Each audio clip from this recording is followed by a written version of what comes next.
চলো আজকে তোমাদের জগন্নাথ দেবের মন্দির থেকে ঘুরিয়ে নিয়ে আসি। অর্জুনপুরে এই মন্দিরটি নতুন তৈরি হয়েছে। 30শে নভেম্বর এই মন্দিরটি উদ্বোধন হয়ে গেছে। উদ্বোধনের আগের দিন রাস্তায় আলপনা দেওয়া হয়েছিল, সেই আলপনাগুলো এখনো কিন্তু দেখা যাচ্ছে। চলে এসেছি আমরা নবনির্মিত প্রভু জগন্নাথ দেবের মন্দিরের সামনে। একদম পুরীর জগন্নাথ দেবের মন্দিরের আদলে এই মন্দিরটি তৈরি করা হয়েছে। এটি হচ্ছে মূল মন্দির, আর মূল মন্দিরের একদম সামনেই রয়েছে জগমোহন, আর মন্দিরের প্রবেশদ্বারের সামনেই রয়েছে অরুণ স্তম্ভ।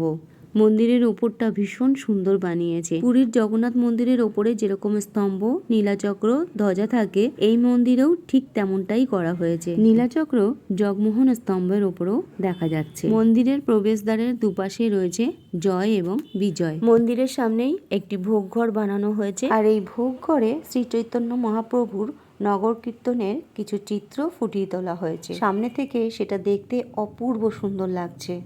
এবার মন্দিরের ভেতরে প্রভু জগন্নাথ দেবকে দর্শন করে নাও, লাগছে দেখতে। একটু জুম করে তোমাদেরকে দেখিয়ে দিলাম। যারা ভিডিওটা দেখছো একটা করে জয় জগন্নাথ বলে কমেন্ট করে দিও।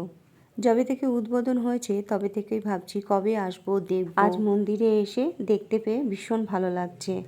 মন্দিরের সামনেই সুন্দর করে আলপনা দেওয়া রয়েছে। আলপনাটা ভীষণ সুন্দর লাগছে দেখতে। আর মন্দিরটি একদম পুরীর আদলে তৈরি করা। মন্দিরের ভেতরে এরকম একটা ঝাড়বাতি রয়েছে, সামনেই গণেশের মূর্তি বসানো রয়েছে। আমরা 4:30 নাগাদ এসেছি, তখন দিনের আলো অল্প অল্প ছিল, আর অপেক্ষা করছিলাম লাইটের আলোতে মন্দিরটি দেখার জন্য। আর দেখো লাইটের আলোতে কত সুন্দর লাগছে দেখতে। সামনে থেকে অপূর্ব সুন্দর লাগছিল দেখতে।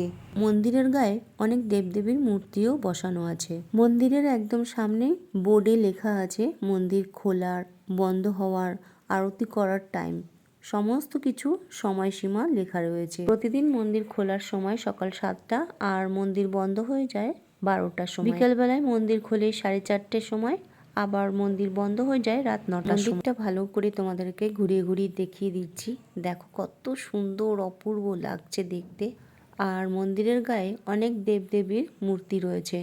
প্রতিদিন এখানে ভোগ নেওয়ার ব্যবস্থাও রয়েছে। এমনকি কোনো বিশেষ দিনে মন্দিরে যদি কেউ পুজো দিতে চান, তাহলে মন্দিরের কর্তৃপক্ষের সঙ্গে যোগাযোগ করতে পারে। সেখানে ফোন নাম্বারও দেওয়া রয়েছে। মন্দিরটি খুব ভালো করে ঘুরিয়ে তোমাদের দেখিয়ে দিলাম। বড় বড় গেট তৈরি করা রয়েছে, সেখানে লেখা রয়েছে শ্রীক্ষেত্র। মন্দিরে ঢোকার আগে সাইডে প্রভু শ্রী চৈতন্য দেবের মূর্তিও রয়েছে।